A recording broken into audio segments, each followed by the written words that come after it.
Toka lini ukakaa kwa baba mdogo? Uliwahi kukaa kwa baba mdogo tangu nimekuzaa? Hapana. Uliwahi kwenda?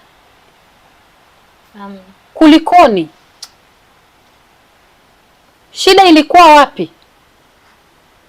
Kwani shida ni nini? Mimi sijaelewa baba. Na mimi ndo najiuliza swali hilo hilo. Hebu ngojeni niwaambieni kitu. Siku utaki hata shari kabisa. Nasema hivi. Unakuja siku na amani kabisa. Mimi ninachosema nasema usiniambie inakuja siku. Itakuja hata mwaka na miaka. Naomba utoke nje ili niweze kuongea. Nitoke nje? Utoke nje niwe huru.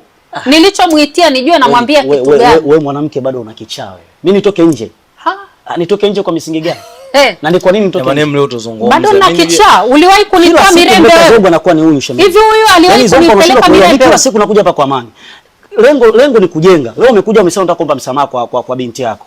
Mimi nimekuja hapa kwa ajili ya kuweka mambo sawa kwa sababu ni binti yangu. Na katikati hapa tayari kuna dhana potofu wewe kutaka kudhulumu mali ya huyu binti. Na nalifahamu vizuri kabisa. Hivi huyu mwehwe? Bana, kipindi unaendelea kuitazama hii video ama tayari umeshamaliza kuitazama hii video, kumbuka hapo chini kuna neno limeandikwa subscribe. So naomba gusa hilo neno lililoandikwa subscribe, utakuwa umenisapoti na ili uendelee kuwa mmoja kati ya familia yangu. Asante sana.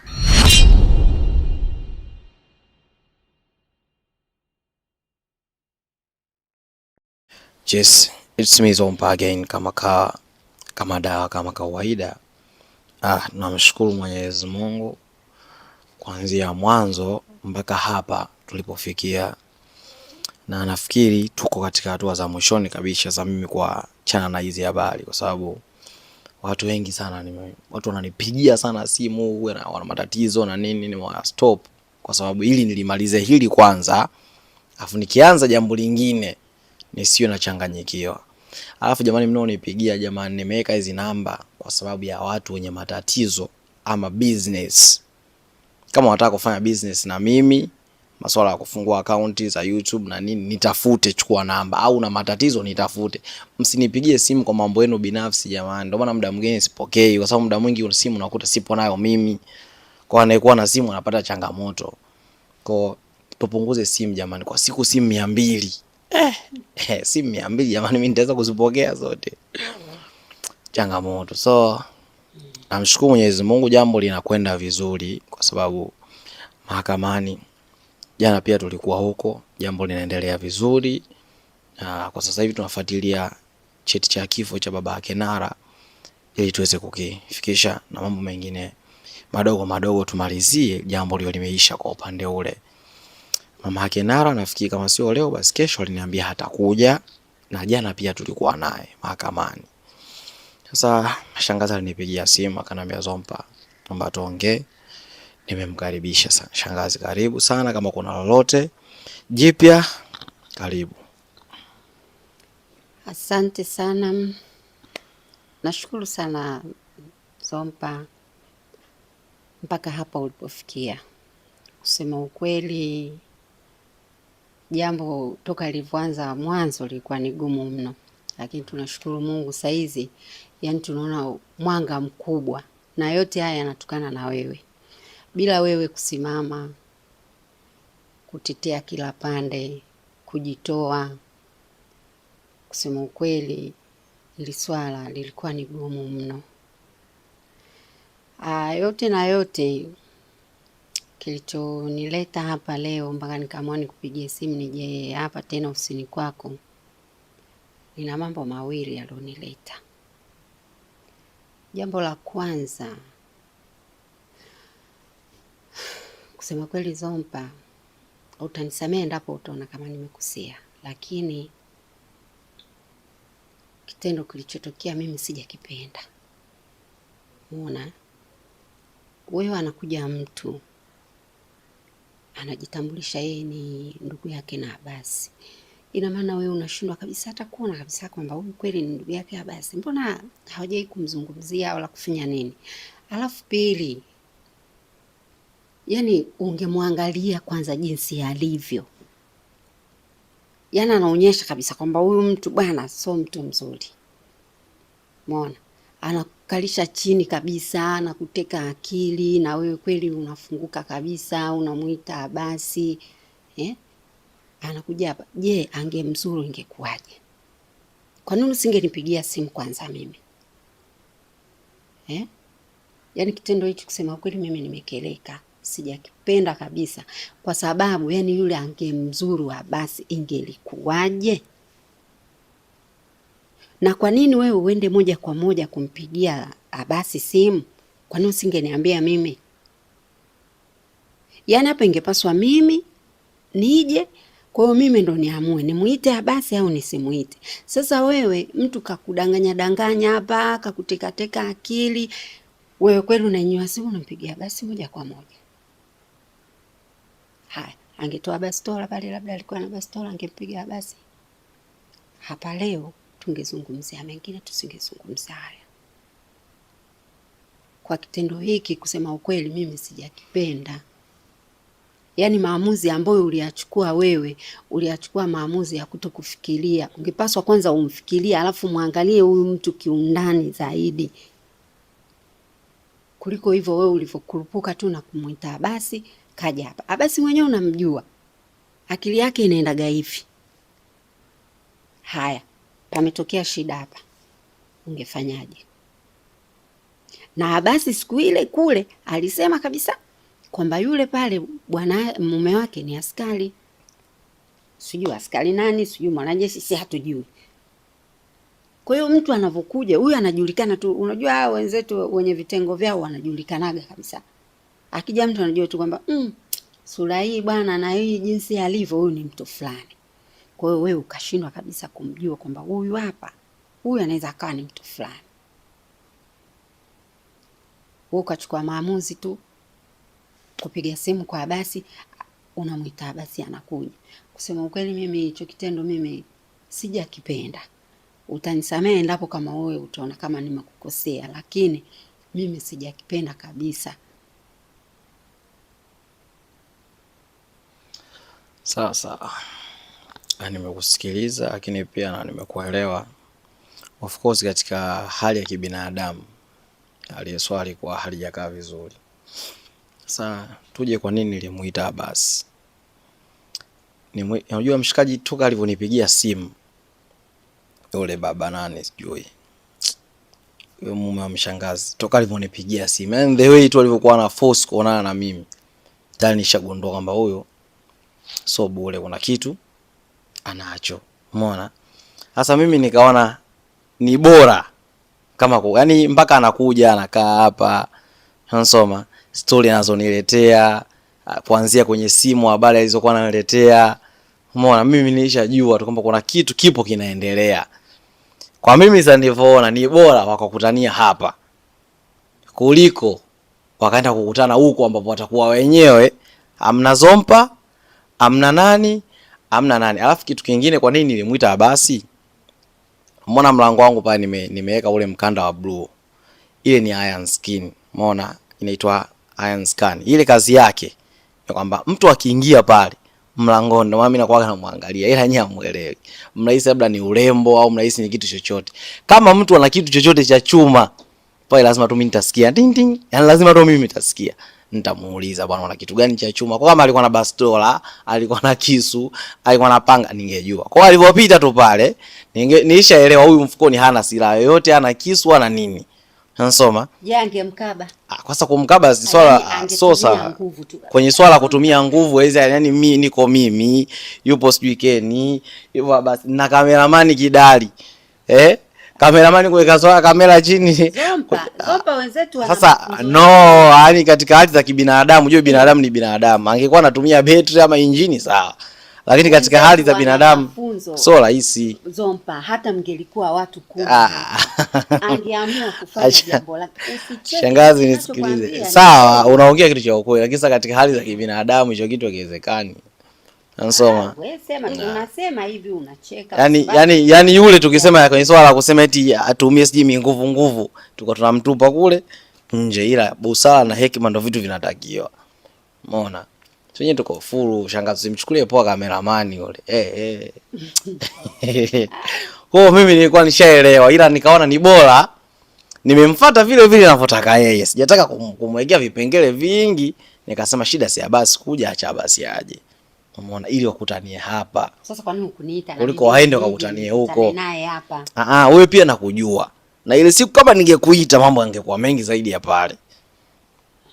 Maana sasa mimi ningekuwa naeka nizuie kulia, nizuie kushoto. Maana wewe mwenyewe kuna muda unajisahau. Umeona? Hamna, kuna mambo mengine. Wakishakuja wadudu kichwani basi ndio mambo yanakuwa mengi. Mngeanza kuweka ndani mambo yangekuwa mengi.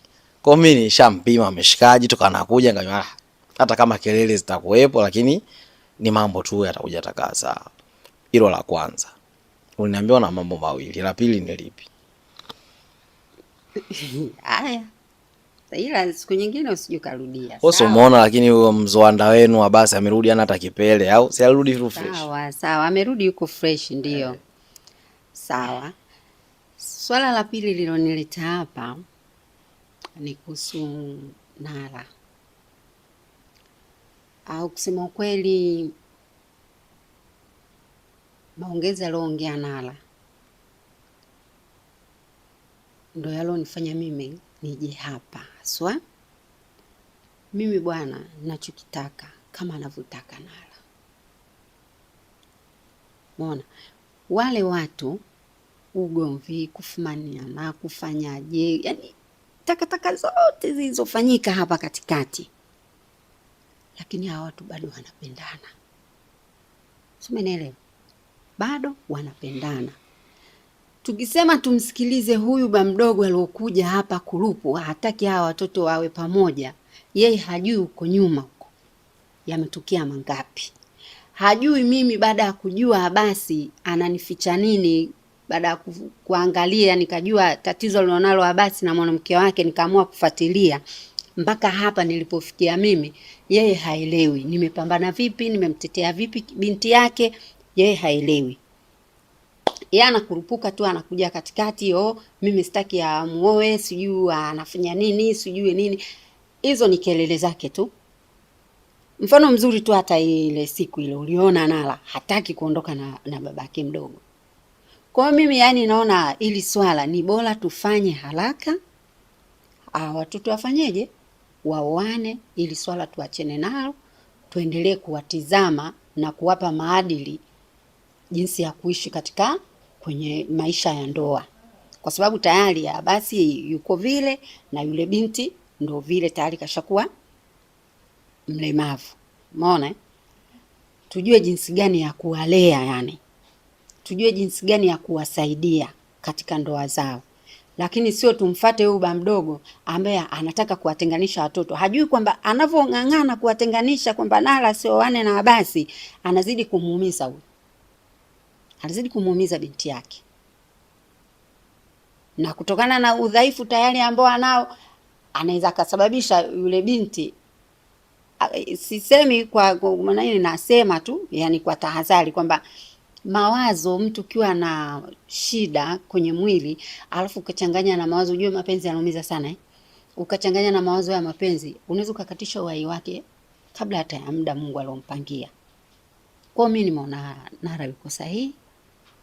Natamani ili jambo liende kwa haraka, wafunge ndoa, mambo yaishi. Yani ndio kilichonileta haswa. Na Abasi yuko tayari muda wowote. Hiyo habari ya mshangazi wake hamhitaji tena.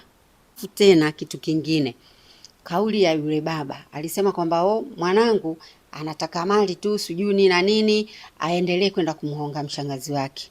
So kweli sisi tunajiweza. Sawa? Asimuone kwamba Abasi labda yeye anamtegemea labda huyo mshangazi.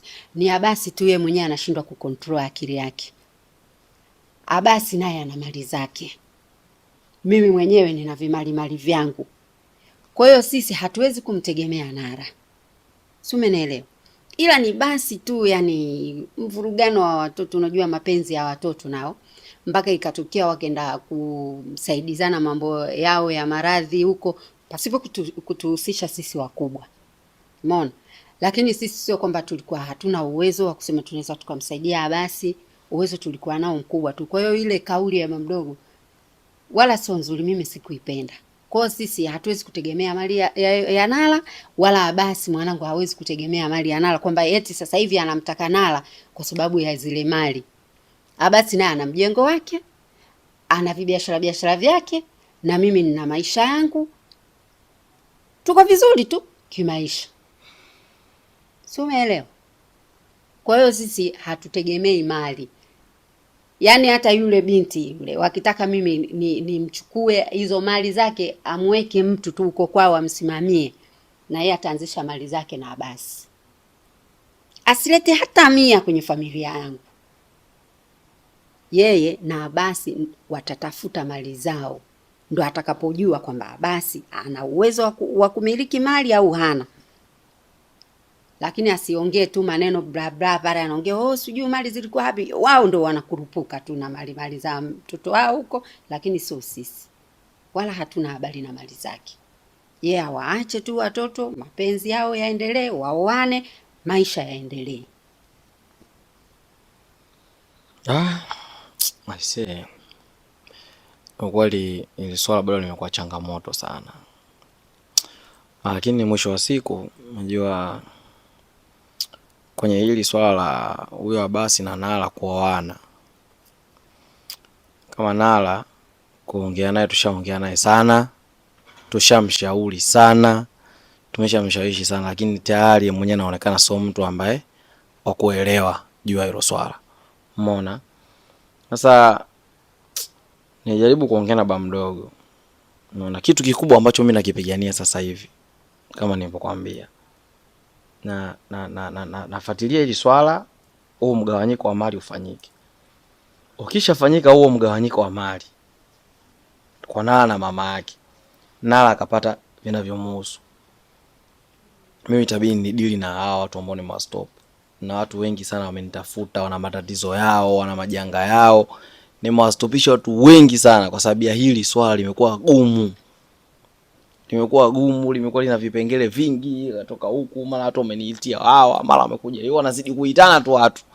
Nashangaa hapa anaweza kaja mwingine tena hapa. Nimeona huko sijui nini na nini, mimi mjomba wake fulani. Umeona? Yaani kwa hiyo nimeona hili swala likishapatikana mali, mimi nitajitahidi tu kumfuatilia Nala kwamba mali zake zinaendeleaje na anazilinda vipi hivyo. Kwenye swala la yeye kusema atarudiana na Abasi ama watafunga ndoa, sasa ni wao na mioyo yao. Maana hata kama ndoa isipofungwa, nisikilize, Nala tayari ana akili yake mwenyewe. Ndio maana zungumza, hata kama ndoa isipofungwa, Nala tayari ana akili yake. Anaweza ikazuiliwa ndoa isifungwe, kesho na kesho kutwa katoroka ipo kwa Abasi. Ndio hapo sasa. Mimi nitazingatia hili kwanza lipite.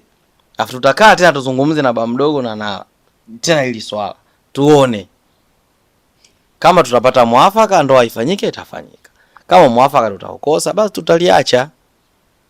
Kwani mpaka sasa yani hiyo swala lenu huko la mahakamani kumsaidia Nala limefikia wapi yani? Swala ndio kama nilivyosema, tupo katika stage ambayo kwa sasa hivi kinahitajika cheti cha kifo, tunakipeleka, nafikiri kikao kijacho, umeona? Ama kesho kutwa kitaenda. Baada ya hapo ni viprocess vingine vidogo tu, nafikiri masuala ya kuweka sawa account na nini, kama kuna hela awekewe, na hivyo vitu vingine, kama kuna vitu vya kuuzwa viuzwe, kama kuna vitu vya kupewa kama vitu apewe, hii mambo yaishe. Umeona? Ndio swala ambalo tulikuwa nalo. Kwa sasa naona mambo yanazidi kuwa mengi, mara sijui siwezi ngadini na ndoa huku kuna watu wana matatizo kibao. Umeona? Kwa hiyo swala mimi nitaacha. Kama wataendelea kupendana, haya. Kama tutafikiana ndoa ifungwe, sawa, lakini kwa sasa hivi ngoja tulimalize hili kwanza. Nikishaka poliona hili bwana limeisha, mara hili ndio kubwa. Na ndasema shangazi, sasa njoo. Tunafanyaje? Tumweke baba mdogo huku, tumweke Abasi huku. Tupate mwafaka wa mwisho juu yao. Sasa mwafaka sikautoa binti kaja hapa nani? Kama binti mwenyewe ndio wamekomaa hivyo, tutamuuliza tena kwa mara nyingine kupata uhakika. Hiyo mwisho wa siku tena sisi tukapewa lawama. Majibu ya mwisho ni mwanamke. Sio, umenielewa? Ndio mwenye majibu ya mwisho. Na majibu yake tayari kashakuja kuyaleta, ndio yale majibu yake aliyokuja kuyaongea hapa, ndio yalionifanya mimi nije hapa kutia mkazo. Sio, umeelewa? Mimi namuunga mkono kabisa, maamuzi yako yako sahihi. Yaani alichokiamua yeye yuko sahihi. Kwa hiyo yani hapo ni kuwasaidia tu. kwa sababu yale ndo maamuzi yake, mpaka kaamua tena kuja kurudi kwako wewe kuja kusema bado anamhitaji bwana wake kutokana na yote aliyopitia, lakini kaamua kwamba bwana ni bora arudi wapi? Kwa Abasi. Kuna kipi tena cha kwanza kukalishana na baba mdogo hapa tuanze kulumbana? So lazima mimi nataka tu amani patikane, kwamba hata kama huyo Nala ataishi na Abasi, sijui ndio itafungwa basi ifungwe, yani maelewano yawepo, isibakie tu kusema alimkaziaga basi wakamnyang'anya mwanamke wake. Shida ni babake. Kote tusema. Ndio maana semaji tutamuita na yeye pia kwa sababu ni binadamu. Nijaye kuzungumza naye, umeona? Tutakaa tutaweka mambo sawa. Na imani tutapata tu mwafaka. Na imani mwafaka tutaupata. Baba mdogo amesimamia sehemu ya uhalalishwaji wa hili jambo, kwamba asije Nala, maana yake alikuwa anataka speed ya kwenda kwa Abasi. Asiende kwa Abasi kiuni. Manake kama watakaa watalipa muda hili jambo, Abasi amebadilika akakili kwamba hatarudia tena hayo mambo ya ajabu ajabu anayoyafanya, aozeshwe kihalali na baba mdogo atakuwa anamfuatilia tuone jambo litafika vipi. Wewe unataka Abasi akili mara ngapi Zompa? Si Abasi kashakili. Sasa ndo sasa soko kilikwangu. Sasa pale tayari watu walikuwa katika hali ya sintofahamu, kila kitu kila mtu alikuwa yuko katika hali ya jazba. Baba mdogo ndo katoka huko kapewa madudu ya Abasi, katoka kuona kafumaniwa, kwa tayari kila mtu yuko kwenye moto. Maelewano yakakosekana. Usimuona hapo alipoondoka, ameondoka winja. Abasi nani mpaka nasema Abasi tena. Zompa nikwambie, hata mimi kwenye ndoa yangu tunagombana asubuhi, jioni tunapatana. Tutagombana usiku, asubuhi tumepatana. Kwa hiyo mtu akija akikuta vurumai langu mimi na mume wangu tunagombana hapa, akitoka akiniacha mimi nagombana, anaweza kujua wale watu huko nyuma tayari washapeana talaka, wameachana. Lakini baadaye akirudi anakuta mapenzi yameanza upya. Sio, umenielewa? Kwa hiyo mtu akishajua kosa lake liko wapi, akishakili, amekili. Kwani mpaka hapo mimi sijaona Abasi akitoka nyumbani.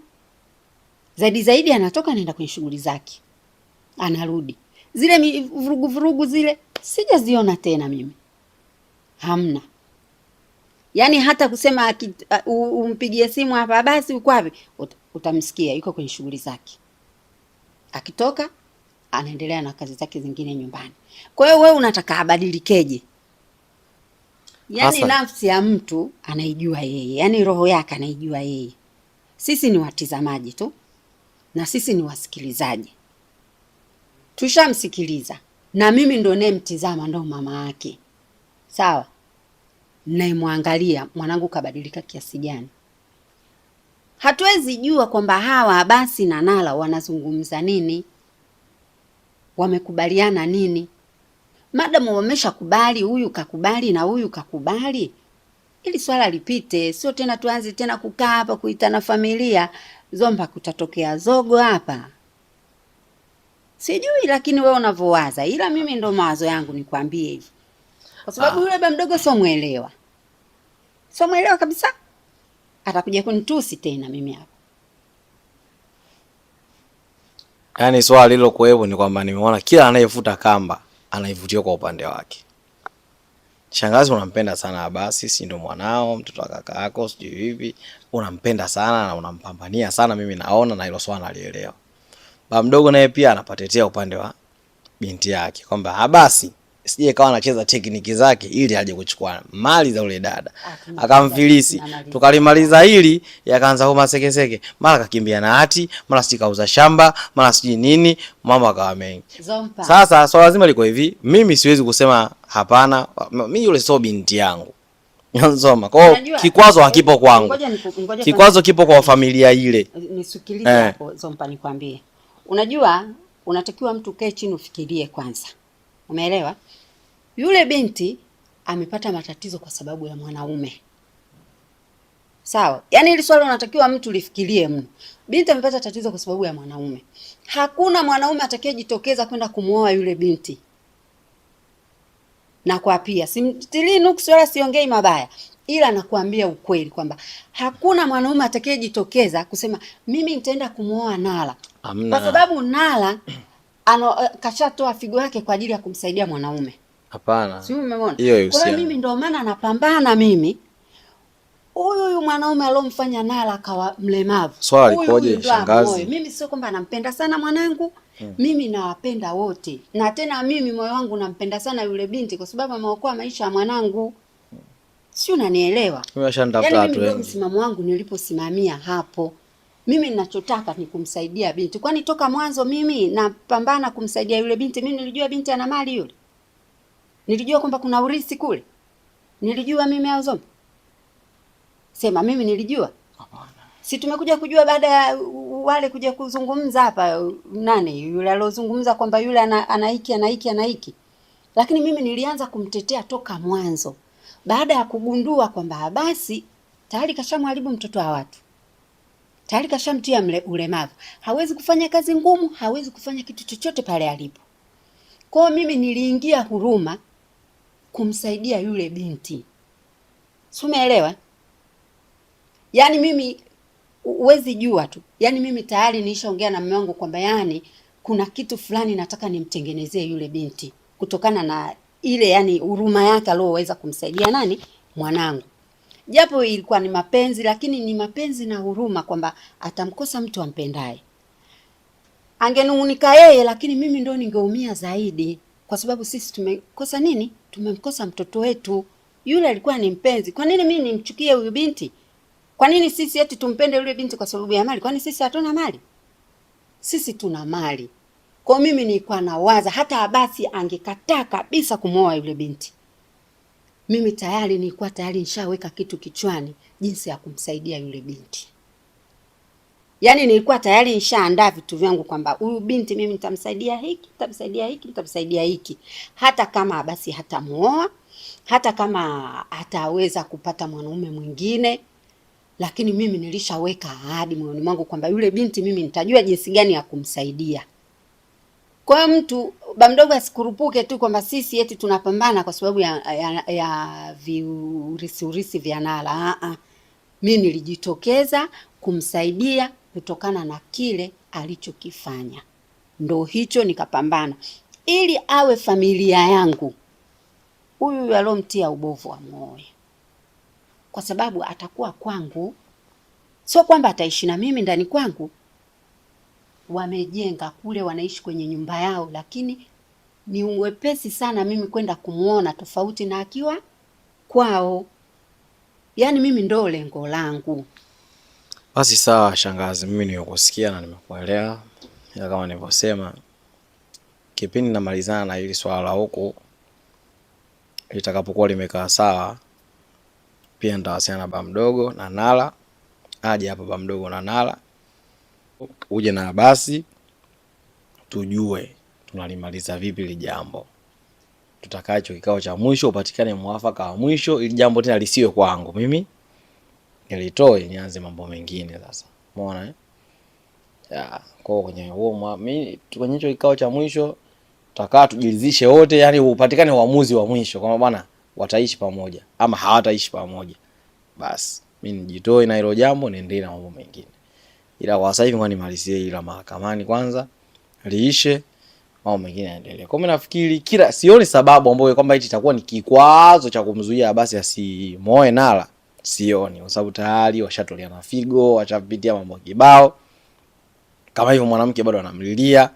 Kwa ni swala tu la baba mdogo kumweka sawa, imradi tu hizo sheria zifuatwe, kwani ndoa begani.